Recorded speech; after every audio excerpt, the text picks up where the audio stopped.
మహాగణాధిపతి గణాధిపతిగాను, సుబ్రహ్మణ్య స్వామి సేనాధిపతిగాను, ఈ ధర్మశాస్త్ర భూతగణాధిపతిగా ఉంటాడు. ఈ విధంగా భూతగణాధిపతిగా ఉంటూ కొంతకాలం గడిచిపోయిన తర్వాత ఈయనకి పూర్ణాంబ పుష్కలాంబ అనే వాళ్ళతో ఇద్దరితో వివాహం అవుతుంది.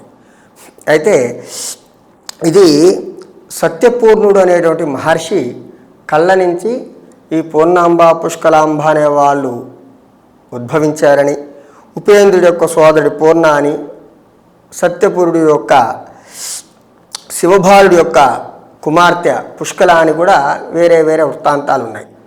ఆ విధంగా ఈ యొక్క సత్యపూర్ణుడి యొక్క కళ్ళ నుంచి ఉద్భవించినటువంటి ఆ పూర్ణ పుష్కల అనే నేపాల్ రాజు అయినటువంటి ఫలింజన్ మహారాజుకి, మలయాళ రాజు అయినటువంటి పింజకన్ మహారాజుకి, ఆయన అంటే ఈయన ఈ మహర్షి కాబట్టి ఆయన పిల్లల్ని సాకలేక ఆ మహారాజులకి ఇచ్చి మీరే పెంచుకోమని చెప్పడం.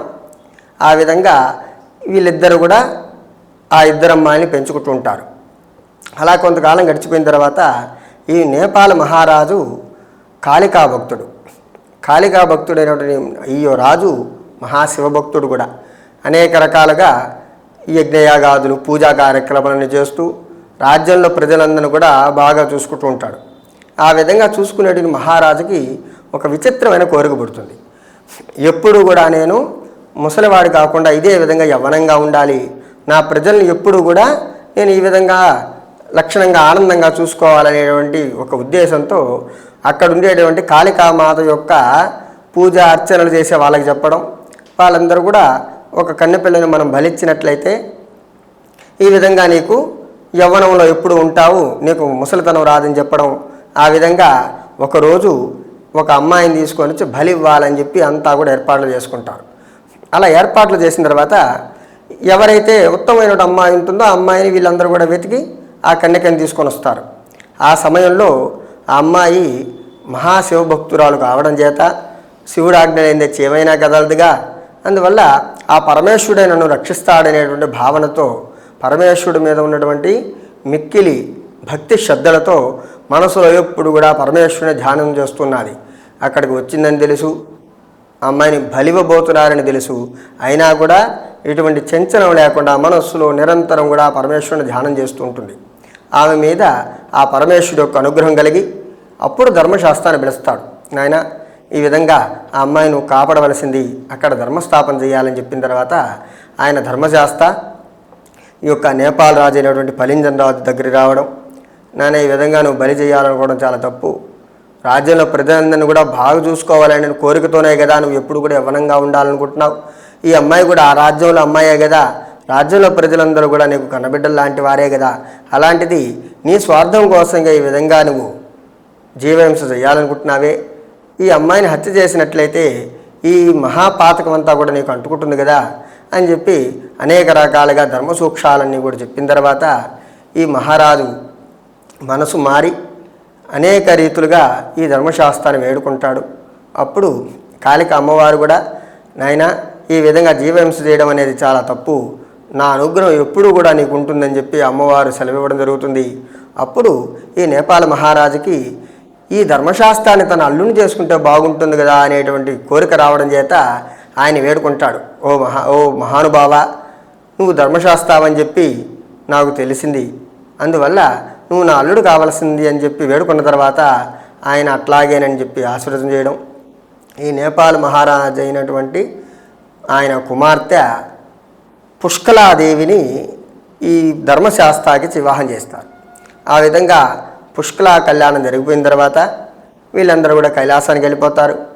అదేవిధంగా మలయాళ రాజు అయినటువంటి ఫలింజన్ మహారాజు వేట కోసం అడవిలోకి వెళ్ళడం, ఆ అడవిలో అనేక రకాలైన భూత పేద పిశాచాల నుండి కూడా ఆయన పట్టి బంధించి అనేక రకాలుగా హింసలు పెడుతున్నప్పుడు ఆయన ఈ భూతనాథుని వేడుకోవడం, ఆ భూతనాథుడు ఈ విధంగా ఆ యొక్క ఫలింజన్ మహారాజును కాపాడడం, ఆయన తన కుమార్తె అయినటువంటి పూర్ణాదేవినిచ్చి వివాహం చేయడం జరుగుతుంది.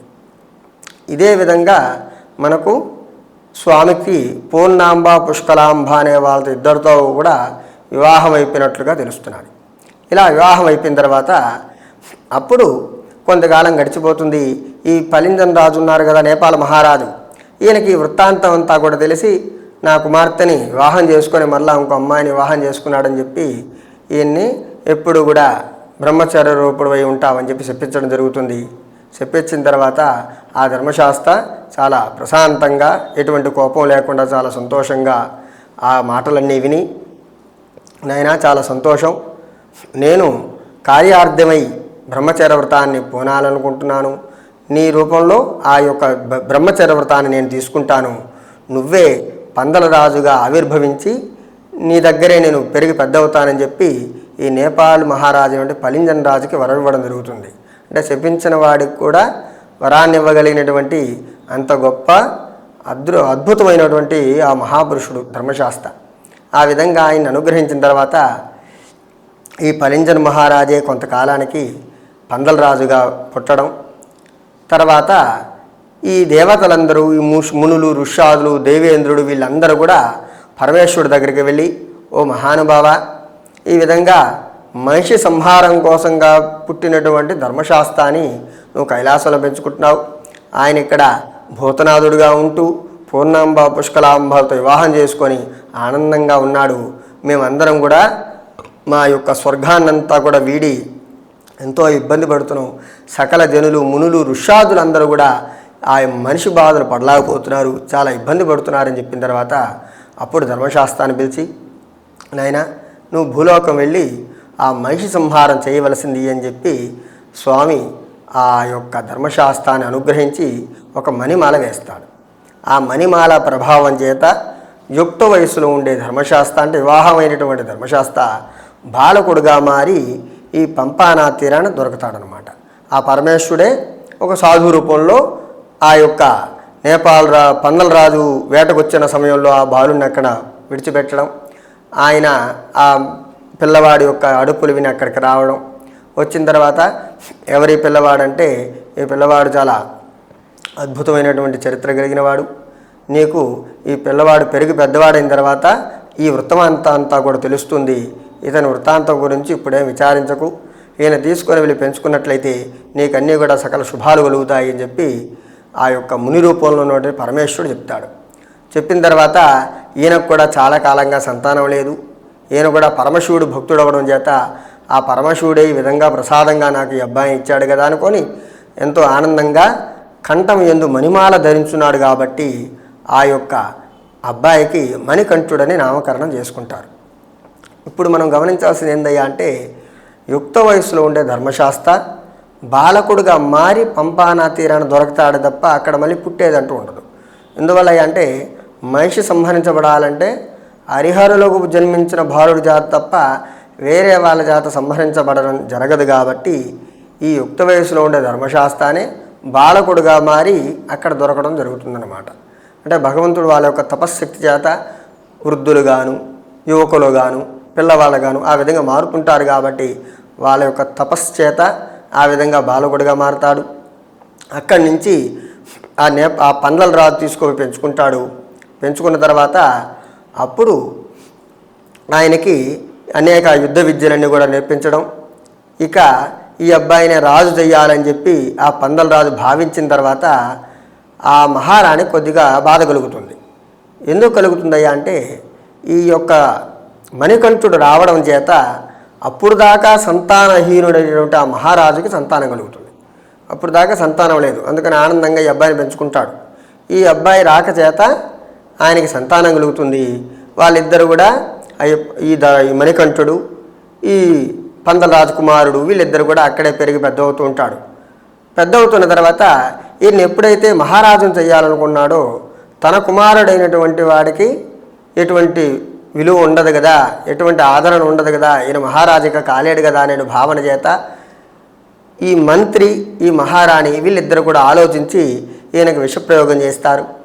ఆ విషప్రయోగం కూడా ఈయనకి పని చేయకపోవడం వల్ల వాళ్ళిద్దరు కూడా బాగా ఆలోచించి, ఓ మహారాణి, మన మహారాజు కుమారుడే కదా, మహారాజు అయితే బాగుంటుంది, ఎక్కడో దొరికిన పిల్లవాడు, వాడెవరో తెలియదు, అతను ఎవరో తెలియదు, అలాంటి వాడిని మహారాజుని చేస్తే ఎట్లా, ఈ అబ్బాయి చిన్నవాడు 12 సంవత్సరాలు పెరిగి పెద్దవాడైన తర్వాత అలాంటి మనసత్వం ఎలా ఉంటుందో, ఎలా పెరుగుతాడో ఏందో అనేటువంటి అనేక రకాల భావనల చేత ఈ అబ్బాయిని ఎట్లాగైనా సరే వధించాలనేటువంటి ఒక దుర్బుద్ధితో ఈమెకి తలనొప్పి వచ్చినట్లు, ఈ తలనొప్పికి పులిపాలు తప్ప మరి ఏమి కూడా మందు లేదన్నట్లుగా అక్కడ వ్యవహరించడం జరుగుతుంది.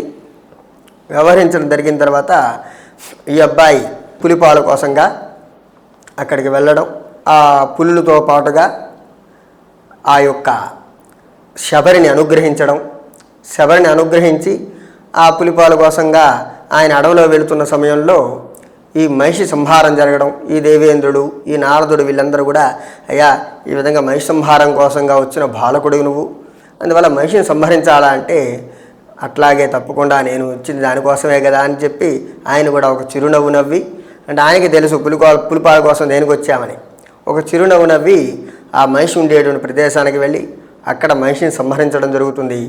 మహిషి సంహరించిన తర్వాత ఈ దేవేంద్రుడు వీళ్ళందరూ కూడా ఎంతో సంతోషించి అక్కడి నుంచి ఆ యొక్క మణికంఠుణ్ణి ఆ పులి మీద ఎక్కి అక్కడి నుంచి తీసుకొని వస్తారు. అంటే ఒక పులి కాదు, ఆ దేవేంద్రుడి మీద ఈ మణికంఠుడు ఎక్కడం జరుగుతుంది.